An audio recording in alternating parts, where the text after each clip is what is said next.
I did, damn. What, that is a crazy law. I did not know that there is such crazy laws in K-pop. Hey? I'm getting mind blown right now. Hey? Like, what the? I love you! Okay. Explaining ATEEZ lore in less than 6 minutes. Class is in session, let's do this. Let's do this! The universe is split into many dimensions, but there are only two we care about, A and Z. Universe A is our universe, where ATEEZ are trying their best to be idols. Real life just keeps getting in the way of their dreams, until eventually Hongjung finds himself alone in their studio. But one day, Hongjung receives a visitor. It's himself standing there, but this version of him is serving, in a full black fit and a fedora. He's also holding an hourglass. The other Hongjung explains that the hourglass is called the chromer, and it's the key that connects their worlds, and then he's gone. But the chromer is still there. The next time ATEEZ are all together, Hongjung turns the hourglass, the chromer, and in a flash of light, ATEEZ are suddenly not in Kansas anymore. They've dimension hopped into Universe Z, to the dystopian city of Strickland. Here, emotions and creativity are banned, and the city is run by a mysterious dictator known only as Z. All of the citizens are mind-controlled by Z to suppress their emotions and make them nothing more than cogs in the capitalist machine. Okay, this is crazy. I didn't know that this is such a crazy story. I didn't know. Holy shit. ATEEZ learn that there is a rebellion group, the Black Pirates, people who have broken out of the mind control and fight back against the Strickland government, led by 8 men in fun hats. That's right, we know them as ATEEZ, but they're actually the figureheads. Oh, ATEEZ, then the song Halazia makes sense. Hats. That's right.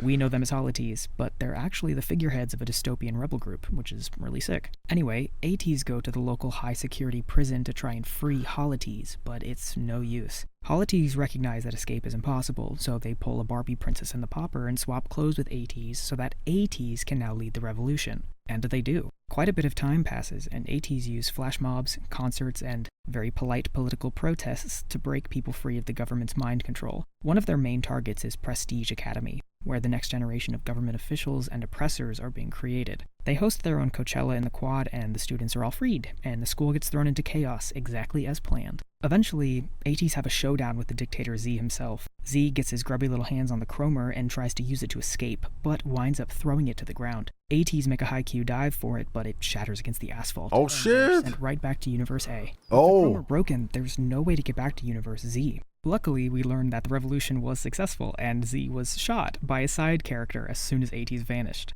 The main antagonist of the storyline for about 7 albums was taken down off screen. Fun.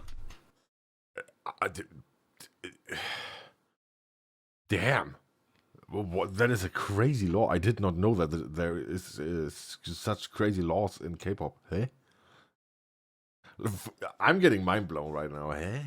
Like, what the fuck? Anyway, ATEEZ are back in the real world and have relearned how valuable art can be, so they really do try to be idols this time.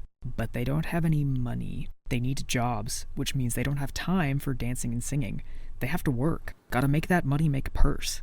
It takes a chunk out of my limited video time, but I need to list their canon jobs because they're all I reacted to that song. I love that. Make money, make purse. So funny. Hongjung writes about their dystopian adventures and becomes a famous novelist. Jungho is a music producer for the shittiest K-pop boy groups on Earth. San runs a food truck. Yuno is an archaeologist searching for more magic artifacts. Yeosang is a finance bro and is richer than all the other members put together. Mingi is an extremely famous model. Seonghwa is a firefighter, and yes, he poses for their yearly thirst calendar. And Uyong is the social anxiety final boss by rapping safety instructions as a flight attendant. ATEEZ have grown distant. I would love that. I would love that. 3 or 4 years, but they find time to meet at Yeosang's rich, cool, awesome villa. They drink together and reminisce about their time in Universe Z, talking about how strange it is to live normal lives again. And at some point, during a tour of the villa, it's revealed that Yeosang still has the broken chromer, and this entire time has also held on to another weird artifact from Strickland. He's just had it, and it wasn't mentioned at all until this very moment. Holy retcon. Whatever. The artifact is called Sopro, which is Portuguese for breath or gust of air. and it's a magic cube created to synchronize people's emotions. Later that night, when Uyong suggests trying to be idols again and gets largely shut down by the other members, he sneaks back to the villa and steals Sopro. Uyong makes a prayer for their passions to be reignited and for them all to be happy together again. Sopro glows red and scoots into Uyong's mouth, and he's like, "Oh, cool, that bodes well, probably." The next day is an absolute mess. Except for Uyong, everyone in the entire city breaks into manic, uncontrollable laughter, including Hongjung, Songhwa, and San. It takes Uyong reciting one of Z's weird dictator mantras to wake the members up, at which point they go around the city and collect the other 4 members like Pokemon. During this, Sopra flies out of Uyong's mouth, goes into San's, and then vanishes. The citizens around them go from laughing to crying to embarrassed to ashamed, and ATEEZ try to figure out what the fuck is going on. Back in Universe Z, when they picked up Sopro, it was told to them that Sopro synced emotions from the one who currently had possession of it, but they're starting to think that Sopro is actually learning different emotions with every person he enters. So Sopro is sentient and growing and learning and is probably going to be an issue. So Huh?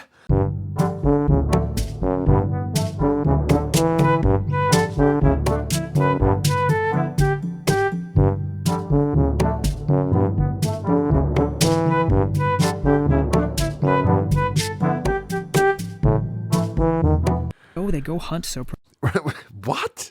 down. It's revealed that Yuno has what they call a spirit scanner because he's an archaeologist, because apparently archaeologists are also ghost hunters, but this spirit scanner can tell them if Sopro is possessing someone. ATEEZ find Sopro inside this random lady and force it out, and Uyong steps on it, but Sopro vanishes into the ground and is on the loose once again. It doesn't take them long for them to learn where Sopro is, though. Yosung finds a live stream of...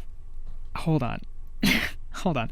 I'm just going to read this straight from the source because I don't even know how to summarize this shit. Quote, Yosung turned his tablet to the members. On the screen was a live clip of a video creator searching for true ghost stories. He talked while walking through a graveyard. A statue that didn't exist until yesterday suddenly appeared overnight, and monsters were rising from the ground. The bust statue, made of corpse, bone, soil, and grass, had grown into a human shape. With a shriek, its eyes shot open. It looked enraged. People watching the live video called it the resurrection of Frankenstein. Not long after, a war broke out over there.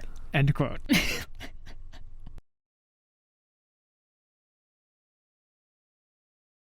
I am confused. What? I don't know, man. But that's it. You're up to date. Mitch, you say, is this all canon? Where did you get this information? And I say, yes, it's all canon. Everything in this video was pulled directly from the lore diaries that ATEEZ release with every album, starting all the way back in the Fever series. The diaries are about 115 pages total, and you can't imagine how many details I left out in this video just to keep it under 20 minutes. Mitch, you say, what about the Treasure albums? And I say, Treasure doesn't have any written diaries, so very, very little lore from those albums are canon. As a result, the theories are way more fun, but they're also still theories, and everyone's opinions on the lore differs wildly, so I'm not including Treasure in this video. Mitch, you say, where did you go? And I say, the ATEEZ lore hyperfixation left my body like Sopro left Uyong's, and honestly, I didn't think I'd ever come back to make another video, but life is funny like that. And here I am. I don't know how much content I'm actually going to make this time around, but it felt like an updated lore video was overdue. If you want to keep up to date on the lore though, there's a link to our Loretini Discord in my bio, which contains the master doc and a bunch of cool theories and resources from other ATEEZ. As always, give me questions or theories in the comments or hit me up on the Discord. Smash that like button. Class dismissed. I did not expect something like that. Like, no way. Like, I didn't know that K-pop bands have a law like that. That is insane. That is insane. Like, I have to watch that again to fully understand it. Like, I got lost at the moment they dropped the hourglass and I went back, and then I was like, what is happening? It's insane. Like, damn. Well. Huh? Like, I don't understand what is happening. But it was entertaining. Like, I was fully sucked into the story. So, yeah, cool. Yeah, That's it though. We see you in the next one. Every arrow hits harder than the last. Stay sweat right, one signal flare. If they fall, we are already there. Running fast, never look back. Every arrow hits harder than the last. Stay sweat right, one signal flare. If they fall, we are already there. Stay